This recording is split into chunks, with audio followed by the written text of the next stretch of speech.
Calls are on my mind this morning, as my partner's phone was just disconnected from our budget wireless plan without notice. Without her phone, she can't reply to her coworkers' requests during the day. She can't check our shared grocery list on her way home, and she certainly can't call our phone provider to fix the issue. Our scriptures today also feature stories about calls.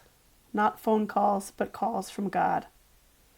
Our first reading and our gospel feature famous call stories of Samuel and Peter, respectively. These are two stories about men who followed God's call while being very fuzzy on the details. Samuel did not even know God when he heard God's call, but simply trusted Eli's guidance. In the gospel, all Peter knew about Jesus was hearsay from his brother and John the Baptist. But Samuel and Peter both trusted their community members who pointed them to the divine, and did not ask questions before assenting to lifelong relationships of service and companionship with God. Our second reading also contains a call to tend to our bodies with the respect they are due as temples of the sacred.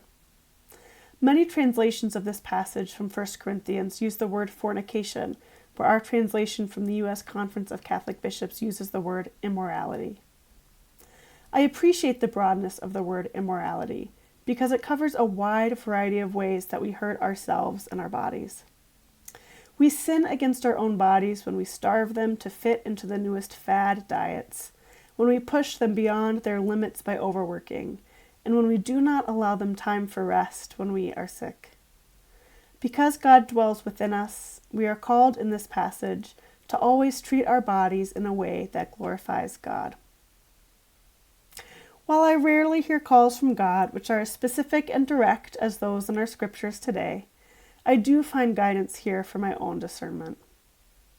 When I feel the nudge of the Spirit, I can look to the prompting of my community, as did Samuel and Peter. Where are my trusted mentors and friends seeing the divine in my life? Then I can try not to ask too many questions. I may not know the details of where God is calling me, but it is enough to say, "Here I am," and trust God for the rest. Lastly, I can check in with my own body. Is the call I am feeling from God allowing me to care for my body more deeply and fully as God invites me to?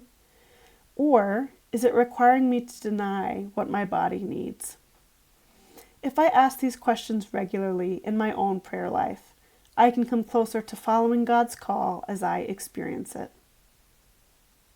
In these early days of the new year, I wish you many opportunities to receive and respond to calls from God in 2024.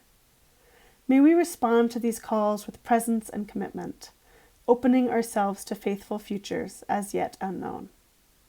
Speak, O God, for we, your servants, are listening. Amen.